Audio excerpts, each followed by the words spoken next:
So hi, so இந்த வீடியோல next set of application sums நம்ம based on previous yearsல கேட்ட samples வச்சு தான் நம்ம ஸ்டார்ட் பண்ணிருக்கோம். So last videosல நான் applications 2 videos போட்டிருக்கேன். So அதை செக் பண்ணிக்கோங்க. ஏன்னா அதுல set of நிறைய டாபிக்ஸ் பார்த்தோம். So இதுலயுமே நம்ம பார்க்காத நிறைய டாபிக்ஸா பார்க்க போறோம். இப்போ ஃபர்ஸ்ட் பார்க்க போறதே பாத்தீங்கன்னா சிம்பிள் இன்ட்ரெஸ்ட். நம்ம லாஸ்ட் இயர்ல சிம்பிள் இன்ட்ரெஸ்ட் காம்பவுண்ட் இன்ட்ரெஸ்ட் எதுவுமே பார்க்கல. So இந்த வீடியோல நம்ம சிம்பிள் இன்ட்ரெஸ்ட் காம்பவுண்ட் இன்ட்ரெஸ்ட் பார்ப்போம். அது ரொம்ப சிம்பிளா பண்ணிடலாம். ஓகேவா?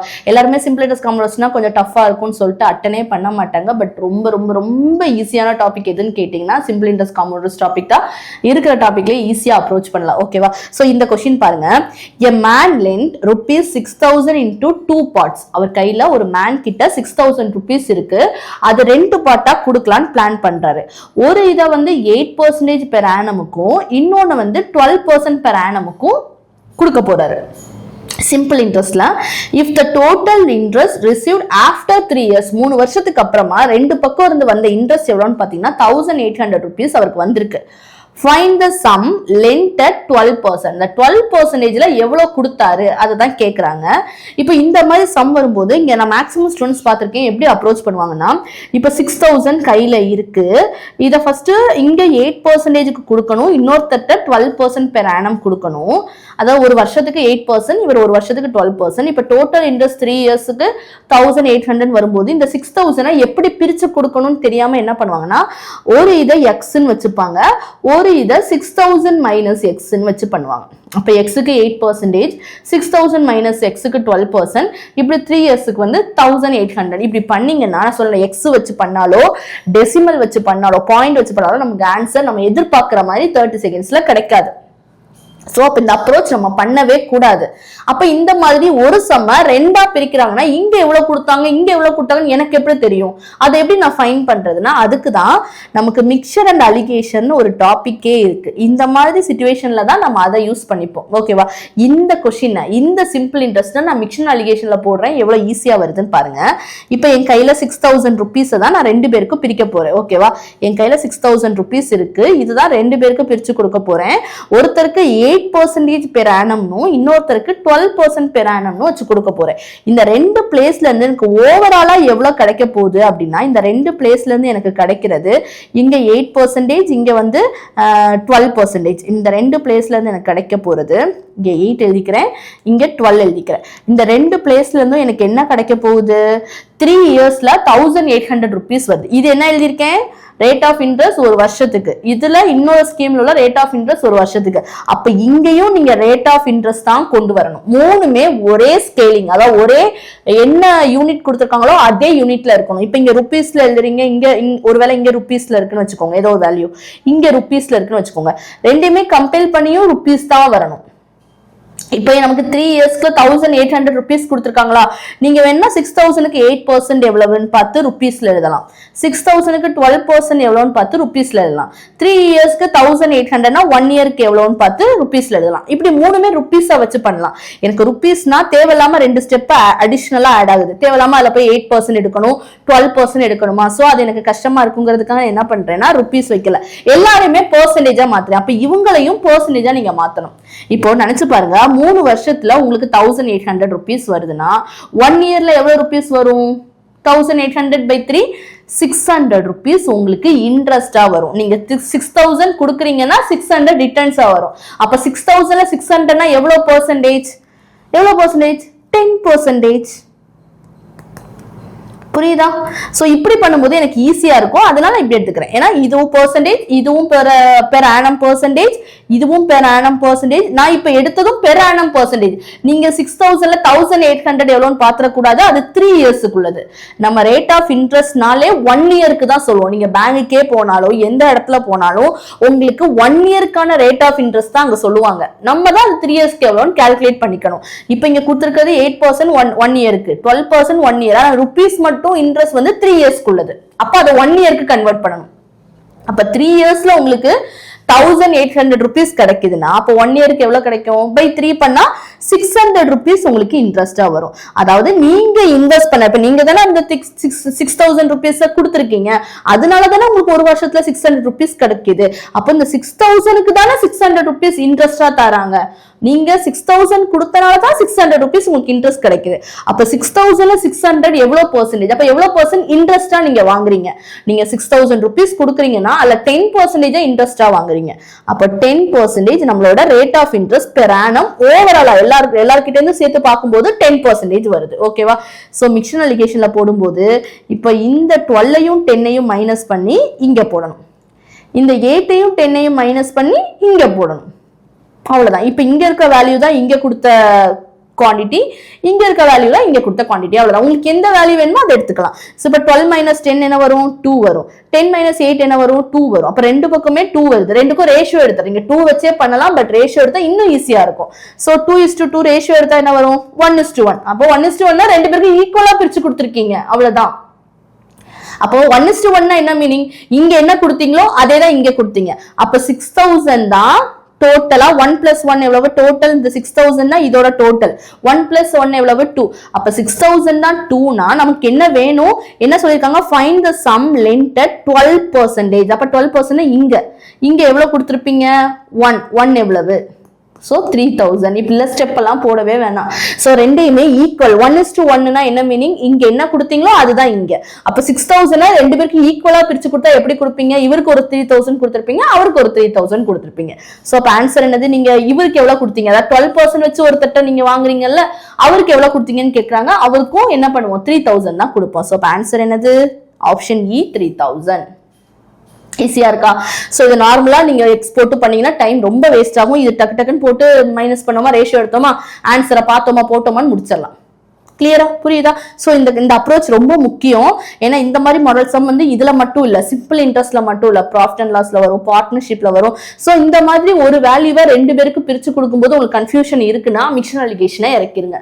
ஓகேவா? அப்போ உங்களுக்கு கன்ஃபியூஷன் இருக்காது, கரெக்டா உங்களுக்கு ஆன்சர் கிடைக்கும். நெக்ஸ்ட் क्वेश्चन போகவா? நெக்ஸ்ட் பாருங்க. on a certain sum, இது என்னதுன்னா காம்பவுண்ட் இன்ட்ரெஸ்ட். லாஸ்ட் क्वेश्चन வந்து சிம்பிள் இன்ட்ரெஸ்ட் பார்த்தோம்ல, இது compound interest. on a certain sum the compound interest for the second year ஓட காம்பவுண்ட் இன்ட்ரெஸ்ட் வந்து 1320 and for the third year is rupees 1452. find the sum. அதாவது second year compound interest என்ன வருது? 1320 வருதாம். Third year என்ன வருது? 1452 வருதான். ஓகேவா? இந்த ஒரு வருஷத்துல நமக்கு எவ்வளவு சேஞ்சஸ் நடந்திருக்கு பாருங்க. தேர்ட் இயர் வந்து இது தேர்ட் இயர், இது செகண்ட் இயர். தேர்ட் இயர் என்ன ஆகுது? 1452. வெறும் ஒரு செகண்ட் இயர் வரைக்கும் நீங்க செகண்ட் இயர் பாத்தீங்கன்னா 1320 rupees பே பண்றீங்கன்னா, இதே இன்னும் ஒரு வருஷம் எக்ஸ்டெண்ட் பண்ணிட்டீங்கன்னா 1452 rupees நீங்க பே பண்ணணும். இது எதனால? ஏன்னா நீங்க டிலே பண்றனால. இப்ப இன்னைக்கு நீங்க கொடுக்க வேண்டியதை 10 நாளைக்கு அப்புறம் கொடுத்தீங்கன்னா அந்த 10 நாளைக்கு இன்ட்ரெஸ்ட் வரும்ல, கண்டிப்பா இன்ட்ரெஸ்ட் பே பண்ணும்ல. இன்னைக்கு பே பண்றவனுக்கும் 10 நாள் கழிச்சு பே பண்றவனுக்கும் வித்தியாசம் இருக்குல்ல. இப்ப 2 இயர்ஸ்ல பே பண்றவங்களுக்கும் 3 இயர்ஸ்ல பே பண்றவங்களுக்கும் டிஃபரன்ஸ் இருக்குல்ல. என்ன டிஃபரன்ஸ் இருக்கு? நீங்க பே பண்ணாத அந்த டேஸ்க்கு 1 இயர்க்கு என்ன ஆகும்னா இன்ட்ரெஸ்ட் ஆட் ஆகும். அப்போ இந்த 1 இயருக்கு எவ்வளவு இன்ட்ரெஸ்ட் வந்திருக்கு நமக்கு? இத டிஃபரன்ஸ் எடுத்து பாருங்க. 1320 இருந்து 1420னா 100, இங்க 52 வருது. அப்ப 132 rupees வந்து நமக்கு டிஃபரன்ஸ் வருது. அப்ப இந்த 1 இயர்ல இந்த செகண்ட் இயர்ல எவ்வளவு பே பண்ணணும், அதுக்கு 132 rupees அதிகமா பே பண்றேன். அப்போ 1320ல 132 rupeesனா எவ்வளவு பெர்சன்டேஜ் வருது? ரேட் ஆஃப் இன்ட்ரெஸ்ட் தெரிஞ்சாதான் நம்ம அப்புறம் சம் கண்டுபிடிக்க முடியும். ஏன்னா இந்த क्वेश्चनல ரேட் ஆஃப் இன்ட்ரெஸ்டும் தெரியல, சம்மும் தெரியல. சோ அதனால ரேட் ஆஃப் இன்ட்ரெஸ்ட் இருக்கு. 1320ல இருந்து தான் நான் 1452. ஏன்னா செகண்ட் இயர் என்ன வந்துச்சோ தேர்ட் இயருக்கு அதுல இருந்து தான் இன்ட்ரெஸ்ட் பார்ப்பாங்க. அப்ப செகண்ட் இயர் எனக்கு 1320 பிரின்சிபல் பிளஸ் இன்ட்ரெஸ்ட் ரெண்டும் சேர்த்து, என்னோட பிரின்சிபல் இன்ட்ரெஸ்ட் எல்லாம் சேர்த்து செகண்ட் இயர் வந்து எனக்கு வந்து என்ன வந்திருக்குன்னா 1320 நான் பே பண்றேன். ஓகேவா? சோ அந்த 1320 தான் என்னது, நான் செகண்ட் இயர் பே பண்ணக்கூடிய 1320 தான் என்னது என்னோட, அதுக்கு தான் எனக்கு 1452 வந்திருக்கு. அதாவது எவ்வளவு டிஃபரன்ஸ்னா 132 rupees அதிகமா கொடுக்குறோம். அது எதுல இருந்து, செகண்ட் இயர் எனக்கு இன்ட்ரெஸ்ட் பிரின்சிபல் எல்லாம் சேர்த்து எவ்வளவு இருக்கோ அதுல இருந்து நான் 10% அதிகமா கொடுக்குறேன். அப்ப 10% அதிகமா கொடுத்தா இது என்னோட இந்த காம்பவுண்ட் இன்ட்ரெஸ்ட், இது பிரின்சிபல் இல்ல, இது என்னோட இன்ட்ரெஸ்ட், இது என்னோட இன்ட்ரெஸ்ட், இது செகண்ட் இயர் இன்ட்ரெஸ்ட், இது தேர்ட் இயர் இன்ட்ரெஸ்ட். ஏன்னா காம்பவுண்ட் இன்ட்ரெஸ்ட் கொடுத்துருக்காங்கல்ல. சோ செகண்ட் இயருக்கு இன்ட்ரெஸ்ட் வந்து 1320, தேர்ட் இயருக்கு இன்ட்ரெஸ்ட் வந்து 1452. அப்ப இன்ட்ரெஸ்ட்க்கு இன்ட்ரெஸ்ட் பே பண்ணுவேனா, அப்போ 1320 இருந்து 1452 ஆயிருக்குன்னா நான் இன்ட்ரெஸ்ட்க்கு அங்க நான் வாங்கின ஒரு பிரின்சிபல் இருக்கு, அந்த பிரின்சிபலுக்கு ஒரு இன்ட்ரெஸ்ட் பே பண்ணுவேன். அந்த இன்ட்ரெஸ்ட்க்கு இன்ட்ரெஸ்ட் பே பண்றதா என்னது, காம்பவுண்ட் இன்ட்ரெஸ்ட். காம்பவுண்ட் இன்ட்ரெஸ்ட்னால என்னது, இன்ட்ரெஸ்ட்க்கு இன்ட்ரெஸ்ட் பே பண்றது. Simple interest compound interest difference என்னது, சிம்பிள் இன்ட்ரெஸ்ட்ல ஒவ்வொரு வருஷமும் இன்ட்ரெஸ்ட் மட்டும் தான் வரும், வாங்கின பிரின்சிபலுக்கான இன்ட்ரெஸ்ட் பே பண்ணுவோம். காம்பவுண்ட் இன்ட்ரெஸ்ட்னா பிரின்சிபலுக்கான இன்ட்ரெஸ்டும் பே பண்ணுவோம், பிளஸ் அந்த இன்ட்ரெஸ்டுக்கு ஒரு இன்ட்ரெஸ்ட் போட்டு அதையும் பே பண்ணுவோம். காம்பவுண்ட் இன்ட்ரெஸ்ட் வட்டிக்கு வட்டி போயிட்டே இருக்கும். அப்போ 1320 நான் செகண்ட் இயர் பண்ணக்கூடிய என்னோட காம்பவுண்ட் இன்ட்ரெஸ்ட் மட்டுமே. அப்போ தேர்ட் இயர் 1452 வருதுன்னா இந்த இன்ட்ரெஸ்டுக்கு இன்ட்ரெஸ்ட் போட்டனால தானே வந்திருக்கும். அப்போ 1320 விட 132 rupees எக்ஸ்ட்ராவா நான் கொடுக்கறேன்னா 1320 இன்ட்ரெஸ்டுக்கு நான் இன்ட்ரெஸ்ட் பே பண்ணுது. 1320 132 எவ்வளவு பெர்சன்டேஜ், 10%. அப்ப ரேட் ஆஃப் இன்ட்ரெஸ்ட் எவ்வளவு, ரேட் ஆஃப் இன்ட்ரெஸ்ட் வந்து 10%. எப்படி 10 கண்டுபிடிச்சோம், 1320 தான் நம்மளோட 100%. இதுல ஒரு டெசிமல் பாயிண்ட் வச்சா போதும், அது 10%. அப்போ 132 rupees தானே எக்ஸ்ட்ரா பே பண்றேன். அப்ப ரேட் ஆஃப் இன்ட்ரெஸ்ட் எவ்வளவு, 10%. இப்ப ரேட் ஆஃப் இன்ட்ரெஸ்ட் 10% வந்ததுக்கு அப்புறம் சம் இன்னி ரொம்ப சிம்பிளா முடிஞ்சிடும். செகண்ட் இயர் வந்த இன்ட்ரெஸ்ட் வந்து 1320. நான் காம்பவுண்ட் இன்ட்ரெஸ்ட்டுக்கு ஒரு மெத்தட் சொல்லியிருப்பேன், அதாவது பாக்ஸ்ல போட்டு பண்ற மாதிரி. உங்களுக்கு பாக்ஸ்ல ஒரு மெத்தட் மாதிரி மேட்ரிக்ஸ் மாதிரி சொல்லியிருப்பேன். ஸோ அது உங்களுக்கு நீங்க பார்க்கலைன்னா அதை நீங்க செக் பண்ணிக்கோங்க, அதுக்கு தனியா ஒரு வீடியோ போட்டிருப்பேன். ஸோ இப்போ செகண்ட் இயர்க்கான இன்ட்ரெஸ்ட் வந்து 1320. இப்ப செகண்ட் இயர்னா நம்ம என்ன போடுவோம், இப்போ காம்பவுண்ட் இன்ட்ரெஸ்ட் பண்ணும்போது 2 இயர்ஸ்னா 2x2 மேட்ரிக்ஸ் போடுவோம், 2 பாக்ஸ் 2 2 காலம் போடுவோம். இப்போ ஃபர்ஸ்ட் இயர் வந்து நம்மளோட பிரின்சிபல் இருக்கும், அந்த பிரின்சிபலுக்கு இன்ட்ரெஸ்ட் 10% எடுத்து இங்க எழுதுவோம். தென் அகைன் அதுக்கு அந்த பிரின்சிபலுக்கு ஃபர்ஸ்ட் இயர் இது, செகண்ட் இயர் இது, தென் ஃபர்ஸ்ட் இயர் இன்ட்ரெஸ்ட்க்கு இன்ட்ரெஸ்ட் எப்பயுமே எடுக்க மாட்டாங்க. ஃபர்ஸ்ட் இயர் மட்டும் இன்ட்ரெஸ்ட்க்கு இன்ட்ரெஸ்ட் வராது. செகண்ட் இயர் வரும்போது இந்த இன்ட்ரெஸ்ட்க்கு இந்த பெர்சன்டேஜ் அப்ளை பண்ணி எவ்வளவு வருதுன்னு பார்ப்போம். இப்ப செகண்ட் இயர் இன்ட்ரெஸ்ட் மட்டும்னா இதை மட்டும் தான் அவங்க 1320 கொடுத்திருக்காங்க. அப்ப இது எவ்வளவு வருதுன்னு பார்ப்போமா, பெர்சன்டேஜ் வச்சு சால்வ் பண்ணுவோமா. பிகாஸ் நமக்கு பிரின்சிபல் தெரியாது, சோ நான் பெர்சன்டேஜ் வச்சே சால்வ் பண்றேன். பிரின்சிபல் தெரியலன்னா நம்ம என்னன்னு வச்சுக்கலாம்னா 100% அசியூம் பண்ணிக்கோங்க. என்ன பிரின்சிபல் வேல்யூவா இருந்தாலும் அதானே என்னோட 100%. எதுவா இருந்தாலும் 1 ரூபியா இருக்கட்டும், 2 ரூபியா இருக்கட்டும், 200 ரூபியா இருக்கட்டும், 300 இருக்கணும், அதான் நம்மளோட 100%. அப்ப 100%க்கு 10% எடுத்தா எவ்வளவு வரும், 100க்கு 10னா 10 தான் வரும். அப்ப செகண்ட் இயரும் 100க்கு 10னா 10 தான் வரும். இப்போ ஃபர்ஸ்ட் இயர் இன்ட்ரெஸ்ட்க்கு இன்ட்ரெஸ்ட் வராது, இது இன்ட்ரெஸ்ட் காலம், இது இன்ட்ரெஸ்ட்க்கு இன்ட்ரெஸ்ட் காலம். ஓகேவா, ஃபர்ஸ்ட் இயர் இன்ட்ரெஸ்ட்க்கு இன்ட்ரெஸ்ட் வராது, அது எப்பயுமே 0 தான். இப்ப செகண்ட் இயர் வரும்போது இதுக்கு டயகனலா அதுக்கு முந்தின வருஷம் நம்ம எவ்வளவு இன்ட்ரெஸ்ட் பே பண்ணோம், 10. அந்த 10க்கு என்ன பெர்சன்டேஜ், 10% தானே இன்ட்ரெஸ்ட், 10க்கு 10% எடுக்கணும். 10க்கு 10% எவ்வளவு, 1.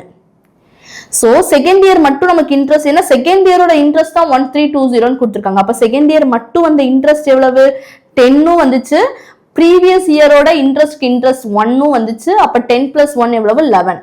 அப்ப 11 தான் 1320னா நமக்கு என்ன கண்டுபிடிக்கணும், ஃபைண்ட் தி சம். சம் நம்ம என்ன பிரின்சிபல் என்னன்னு வச்சுட்டோம், பிரின்சிபல் சம் எல்லாமே ஒண்ணுதான். சோ என்னன்னு வச்சுக்கிட்டோம், 100ன்னு வச்சுக்கிட்டோம். ஓகேவா, சோ கேன்சல் பண்ணா, சோ இதை கேன்சல் பண்ணிட்டோம்னா 12. ஏன்னா 12 × 11 தான் 132. அப்ப அதுல இருக்க 11 கேன்சல் ஆகி 12 வரும். அப்ப 12 × ஒரு 3 0. அப்ப என்ன ஆன்சர், 12,000. இதுதான் ஆன்சர், முடிஞ்சது.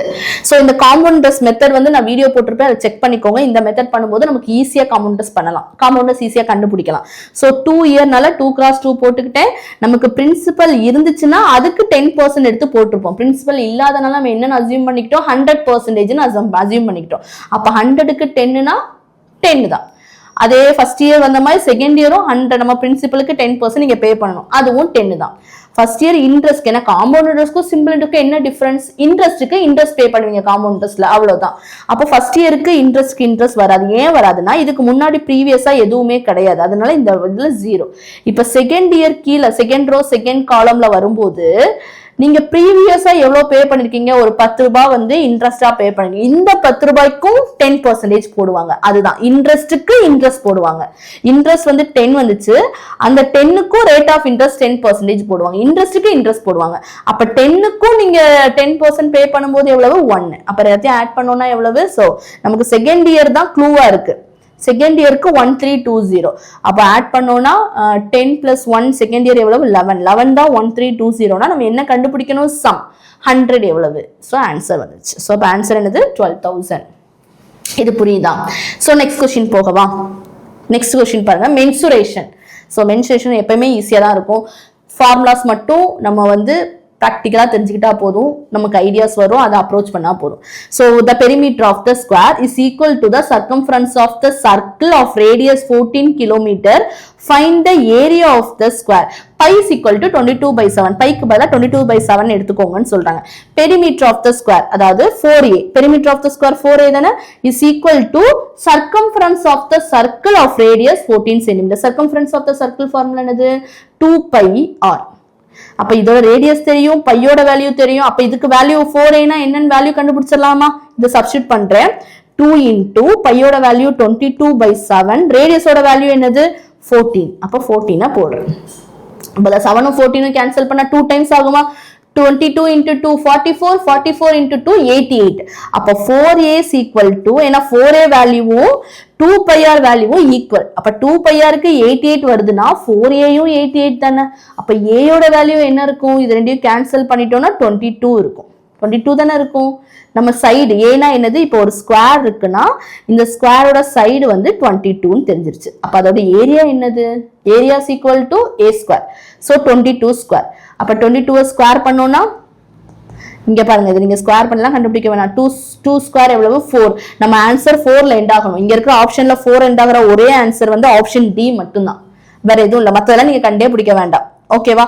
ஸோ அப்ப ஆன்சர் என்னது? 484. கிளியர்? ஈஸியா இருக்குல்ல? ஏன்னா இதோட பெரிமீட்டரும் சர்க்கம்ஃபரன்ஸ் ஆஃப் த சர்க்கிளும் 1ன்னு சொல்லிட்டாங்க. அப்போ 4aயும் 2πrம் 1. 2πrோட கம்ப்ளீட் வேல்யூ நமக்கு தெரியும். அப்ப அது 88ன்னு வந்துருச்சு. அப்ப 4a தான் 88னா சைடு a எவ்வளவு? 22. அப்ப ஏரியா எவ்வளவு? a square. அப்ப 22 ஸ்கொயர். ஸோ ஸ்கொயர் பண்ணோம்னா ஆன்சர். சிம்பிளா முடிஞ்சிருச்சா? Next question. இது ஏஜஸ். ஏஜஸும் ரொம்ப சிம்பிளா இருக்கும். the ratio of the percentages of, அதாவது percentages of a is to b is to c. 3 பேர் இருக்காங்க. இவங்களோட பெர்சன்டேஜோட ரேஷியோ வந்து 9:11:15. இதுதான் சொல்லியிருக்காங்க. 6 years ago, அதாவது 6 வருஷத்துக்கு முன்னாடி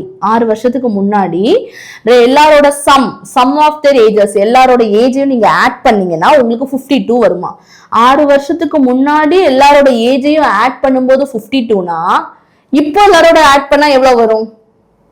6 வருஷத்துக்கு முன்னாடி 52னா இப்போ எவ்வளவு வரும்? இப்போ ஏக்கு ஒரு 6 இயர்ஸ் ஆட் ஆகும், அதே மாதிரி பிக்கு ஒரு 6 இயர்ஸ் ஆட் ஆகும், சிக்கு ஒரு 6. ஏன்னா இப்போ நீங்க 52 6 வருஷத்துக்கு முன்னாடி எல்லாரோட ஏஜ் 52னா இப்போ எல்லாரோட ஏஜ் வந்து 58. வேற 6 மட்டும் ஆட் பண்ணி 58ன்னு போட முடியாது. ஏன்னா ஒருத்தருக்கு மட்டும் ஏஜ் கூடாது. ஏக்கு 6 வயசு பிளஸ் ஆகும், பிக்கு 6 வயசு ஏறும், சிக்கு 6 வயசு கூடும். எல்லாருமே ஏஜ் ஏறிட்டு தான் இருப்பாங்க ஒவ்வொரு வருஷத்துக்கும். அப்ப 6 வருஷத்துக்கு அப்புறம் இந்த 3 பேருக்குமே 666ன்னு இன்க்ரீஸ் ஆகும். டோட்டலா என்ன ஆகும்? 18 ஆகும். அப்ப 52 + 18 நமக்கு என்ன வரும்? ரெண்டையும் ஆட் பண்ணோம்னா 70 வரும். அதாவது பிரசன்ட்ல எல்லாரோட சம் வந்து 70. ரேஷியோட சம் எவ்வளவு? 9 + 11 + 15 எவ்வளவு? 11 + 9 வந்து 11 + 15 நமக்கு என்னது? ஸோ ஃபர்ஸ்ட் 11 + 10 பண்றேன். இந்த 1 இங்க கொடுத்துறேன். அப்ப 10 இவங்க ரெண்டு பேரும் 10 10 + 10 20 20 + 15 எவ்வளவு? 35. அப்ப 35ங்கிற ரேஷியோ தான், அதாவது நம்மளோட ரேஷியோ டோட்டல் எல்லாத்தையும் ஆட் பண்றேன். இதுதான் இந்த சம் 70னா 35 தான் 70னா நமக்கு என்ன கேட்டிருக்காங்க? After how many years will be the ratio of A and C becomes 4:5. ஏயும் சியும் 4:5 ஆகணும்னா எவ்வளவு வருஷத்துக்கு அப்புறம் ஆவாங்கன்னு கேக்குறாங்க. ஓகேவா? இப்போ இவங்களோட ரேஷியோ எவ்வளவு? 35 தான். 2 எவ்வளவு? 2 தெரிஞ்சிருச்சா, 2 தெரிஞ்சிருச்சா. சோ இவங்க ரெண்டு பேரோட ஏக்கும் சிக்கும் உள்ள ஏஜ் டிஃபரன்ஸ் நான் எவ்வளவுன்னு கண்டுபிடிக்கிறேன். ஏன்னா ஏஜ் டிஃபரன்ஸ் ஏன்னா பெர்சன்டேஜ் நமக்கு தெரியும் 9:11:15. அப்ப நமக்கு ஏக்கும் சிக்கும் மட்டும் போதும். ஏயோடது 9 ரேஷியோ. அப்ப 9 ரேஷியோனா 2 × 9 ஏன்னா 35 தான் 70னா எனக்கு யார் வேணும், ஏயோடதும் வேணும் சியோடதும் வேணும். அப்ப 9 போட்டா ஏயோடது கிடைக்கும். 9 2 சார் எவ்வளவு 18, இது ஏ. அப்ப சி எவ்வளவு 15. அப்ப 15 போட்டா சி ஓடது கிடைக்கும். சி வந்து 30. ரெண்டு பேரோட என்ன கேக்குறாங்க, how many years will be the ratio of the ages of A and C become 4:5 மாத்தணும். எவ்வளவு வருஷத்துக்கு அப்புறம் 4:5 வரும்? நம்ம ஒவ்வொரு ஆப்ஷனா போட்டு பார்த்தா டைம் வேஸ்ட் ஆயிரும். சோ அப்ப என்ன பண்ணுங்கன்னா, இப்ப இவங்க ஏயோட ஏஜ் வந்து 18 இருக்கும்போது சியோட ஏஜ் என்ன இருக்கும் 30 இருக்கும். ரெண்டு பேருக்கு ஏஜ் டிஃபரன்ஸ் எவ்வளவு? ஏஜ் டிஃபரன்ஸ் எவ்வளவு? இங்க 18 இங்க 30. இப்போ எனக்கு இப்போ ஒரு வயசு இருக்கு. இப்போ எனக்கு வந்து ஒரு ஏஜ் இருக்கு. இப்போ எக்ஸாம்பிளுக்கு எனக்கு 30 இயர்ஸ், உங்களுக்கு 25 இயர்ஸ்னு வச்சுக்கோங்க. இப்போ நம்ம ரெண்டு பேருக்கும் ஏஜ் டிஃபரன்ஸ் எவ்வளவு? 5 இயர்ஸ் இருக்கா? இப்போ ஒரு 10 வருஷத்துக்கு அப்புறம் நம்ம மீட் பண்றோம். 10 வருஷத்துக்கு அப்புறம்னா எனக்கு 40 இயர்ஸ் இருக்கும், உங்களுக்கு வந்து 35 இயர்ஸ் இருக்கும். அப்போ ரெண்டு பேரோட ஏஜ் டிஃபரன்ஸ் என்னது? அப்போ ரெண்டு பேருக்கும் 5 வயசு தான் டிஃபரன்ஸ். இப்போ உங்க கூட உங்க சிப்ளிங்ஸ்னு வச்சுக்கோங்க, உங்களுக்கும் அவங்களுக்கும் பிறக்கும் போது 4 வயசு டிஃபரன்ஸ்னா இப்போ வரைக்கும் ரெண்டு பேருக்கும் 4 வயசு தானே டிஃபரன்ஸ் இருக்கும். ஏதாவது டிஃபர் ஆகுமா? இல்ல. ஏன்னா உங்களுக்கு ஒரு வயசு கூடுதுன்னா அவங்களுக்கும் அந்த வருஷம் ஒரு வயசு ஏறும், உங்களுக்கு அடுத்த ஒரு வருஷம் இருந்தா அவங்களுக்கும் ஏறும். இப்படி இப்ப பிறக்கும் போது உங்களுக்கும் உங்க சிப்ளிங்ஸுக்கும் 4 இயர்ஸ் கேப் இருக்குன்னா இப்போ 20 வருஷம் ஆனாலும் ரெண்டு பேருக்கும் 4 இயர்ஸ் கேப் தான் இருக்கும். அதே மாதிரி இங்க ஏக்கும் சிக்கும் எவ்வளவு இயர்ஸ் கேப் இருக்கு? 12 இயர்ஸ் கேப் இருக்கு. இங்க பாருங்க, இவங்களுக்கு 18னா இவங்களுக்கு 30. அப்ப 12 இயர்ஸ் தானே. இப்போ 12 இயர்ஸ் கேப் பிரசன்ட்ல இருக்குன்னா இவங்க என்ன சொல்றாங்கன்னா, how many years ரேஷியோ வந்து 4:5 வரும். அத ஏக்கும் சிக்கும் என்ன ரேஷியோ வரணும்? 4:5. ரெண்டு பேருக்கும் அப்ப ஏஜ் கேப் எவ்வளவு வருது? ரேஷியோல 1 வருது. ரியல் ஏஜ் கேப் வந்து 12 வருது, ரேஷியோல 1 வருது. எப்ப பார்த்தாலும் அந்த 12 தானே வரணும். அப்ப இங்க வந்து 1ம் 12ம் சிமிலர் தானே, 1 தானே. இது ரேஷியோல 1 வந்திருக்கு, இது ஏஜஸ்ல 12 வந்திருக்கு. அப்போ 12 தான் 1னா எனக்கு இந்த 4ங்கிறது என்னன்னு கண்டுபிடிச்சிட்டேன்னா 12 4 சார் எவ்வளவு? 48. அப்போ ஏயோட ஏஜ் வந்து 48 இருக்கு. அதாவது 18 இருந்தவங்க 48 இருக்காங்க. அப்பதான் இந்த 4:5 ரேஷியோ வந்திருக்கு. அப்ப 18 வந்து 48 மாறி இருக்காங்கன்னா எவ்வளவு வருஷத்துக்கு அப்புறம் மாறுவாங்க? 18 ஏஜ் உள்ளவங்க எவ்வளவு இயர்ஸ்க்கு அப்புறம் 48 மாறுவாங்க? எவ்வளவு இயர்ஸ்க்கு அப்புறம் மாறுவாங்க ஆட் பண்ணா? ஏன்னா 12 தான் 1னா 4னா 48. அப்ப இவங்களுக்கு ஏஜ் டிஃபரன்ஸ் எவ்வளவு? நான் இவங்க கூட எவ்வளவு ஆட் பண்ணா 48 வரும்? அப்படி யோசிங்க. எவ்வளவு ஆட் பண்ணா 48 வரும்? எவ்வளவு இயர்ஸ் ஆட் பண்ணா 48 வரும்? 30 இயர்ஸ் ஆட் பண்ணா எனக்கு இவங்க ஏஜ் வந்து 48 வரும். ஏன்னா 12 4 சார் 48 தானே. அப்ப எவ்வளவு இயர்ஸ் ஆட் பண்ணணும்? நான் 30 இயர்ஸ் ஆட் பண்ணணும். சோ அப்ப ஆன்சர் எவ்வளவு? 30 இயர்ஸ்ல தானே ரெண்டு பேருக்கும் 48 வரும். 30 வருஷத்துக்கு அப்புறம் தானே ஏ வந்து 30 இதா மாறுவாங்க, 48 இயர்ஸா மாறுவாங்க. அப்ப ரெண்டு பேருக்கும் ஏஜ் டிஃபரன்ஸ் எவ்வளவு வருஷம் வருது? 30 இயர்ஸ் வருது. ஏன்னா 80ல இருந்து 30 ஆட் பண்ணாதான் 48. அப்ப எவ்வளவு வருஷத்துக்கு அப்புறம் தானே கேக்குறாங்க? அப்ப 30 வருஷத்துக்கு அப்புறம், 30 இயர்ஸ்க்கு அப்புறம். ஓகேவா? இது புரியுதா இந்த கொஸ்டின்? சோ லைட்டா உங்களுக்கு கன்ஃபியூஸ் பண்ற மாதிரி இருக்குன்னா நான் திரும்பி ஒரு தடவை சொல்றேன். இது வரைக்கும் புரிஞ்சதுல? ஏ அண்ட் சியோட 4:5 ரேஷியோ வரணும் எவ்வளவு வருஷத்துக்கு அப்புறம். நீங்க ஆப்ஷனா செக் பண்ணீங்கன்னா உங்களுக்கு டைம் வேஸ்ட் ஆகும். சோ அதுக்கு தான் என்ன பண்றேன்னா 35 தான் 17 தெரிஞ்சிருச்சா? ஏன்னா பிரசன்ட் டோட்டல் வந்து 70, அதுல ரேஷியோ டோட்டல் வந்து 35. அப்ப 35 தான் 17னா நம்ம என்ன கண்டுபிடிக்கணும்? ஏயோடதும் சியோடதும். அப்ப ஏயோட பிரசன்ட் என்னது? 9 போட்டா ஏயோட பிரசன்ட் வந்து 18 இயர்ஸ். சியோடது என்னது? இந்த இடத்துல 9 போட்ட இடத்துல 15 போட்டோம்னா சியோடது 15 × 2 எவ்வளவு? 30 இயர்ஸ். இப்போ இவங்க எவ்வளவு வருஷத்துக்கு அப்புறம் 4:5 ரேஷியோல இருப்பாங்கன்னு கேக்குறாங்க. சோ இங்க எவ்வளவு ஏஜ் டிஃபரன்ஸ் வருதோ அதே தானே இதுவும். ரெண்டுமே எவ்வளவு வருஷத்துக்கு அப்புறம் பார்த்தாலும் ரெண்டு பேரோட ஏஜ் டிஃபரன்ஸ் சேமா தானே இருக்கும். இப்ப 4 வயசு டிஃபரன்ஸ்னாலும் 10 வருஷத்துக்கு அப்புறமா 4 வயசு தானே டிஃபரன்ஸ் இருக்கும். இவங்க ரெண்டு பேருக்கும் ஏஜ் டிஃபரன்ஸ் பார்த்தா 12 இயர்ஸ். ரேஷியோல எவ்வளவு டிஃபரன்ஸ் பாருங்க? 1. ரேஷியோல 1. அப்ப 12 தான் 1னா நான் இவங்களோட 4 எவ்வளவு? ஏயோட 4 எவ்வளவுன்னு போட்டேன்னா அவங்களோட அதாவது எவ்வளவு வருஷத்துக்கு அப்புறம் என்ன இயர் இருக்கும்னு தெரிஞ்சிடும். அதாவது எவ்வளவோ வருஷமா இருக்கட்டும், எவ்வளவு வருஷத்துக்கு அப்புறம் ஏயோட ஏஜ் 48 ஆகும்.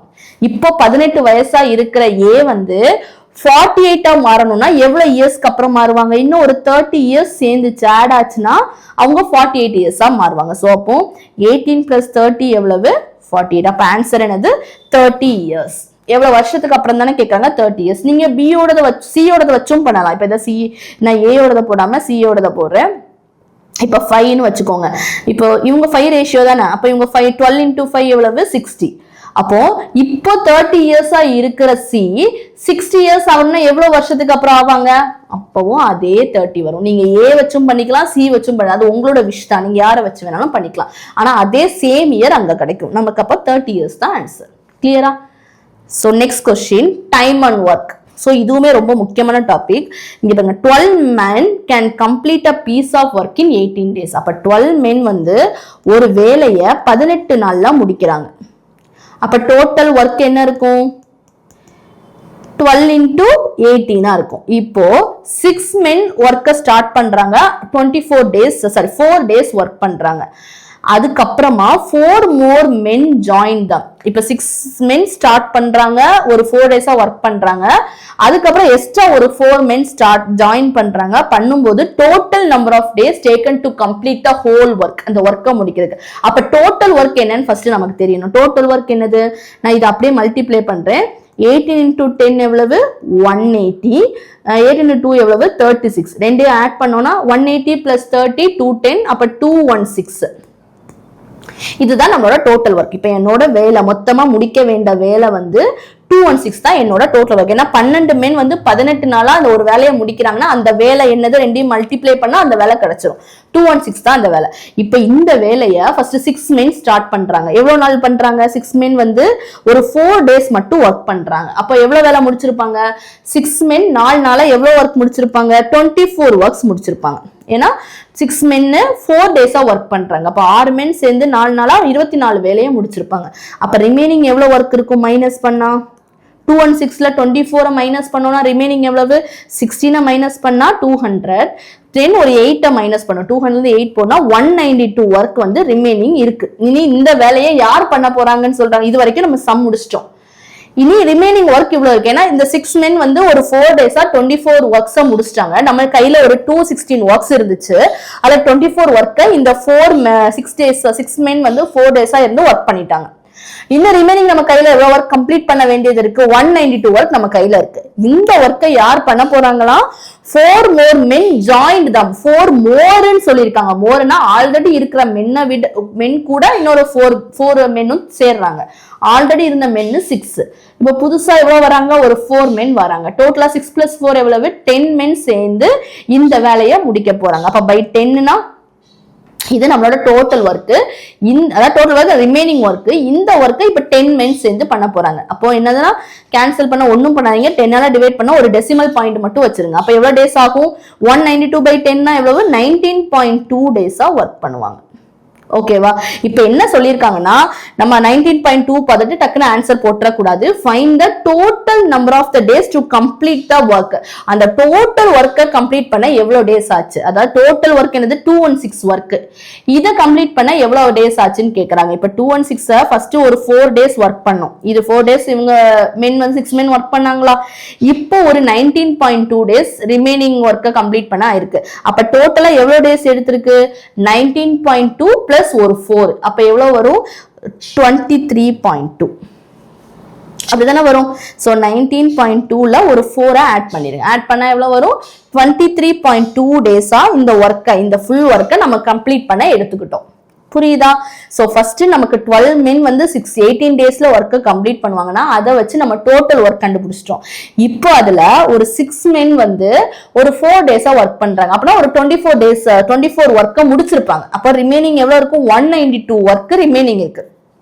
இந்த 192 ஒர்க்கை 4 men கிடையாது, 4 more men. ஆல்ரெடி இருக்கிற மென்னோட ஒரு 4 men அடிஷனலா ஆட் ஆறாங்க. அப்ப டோட்டலா எவ்வளவு? 10 men.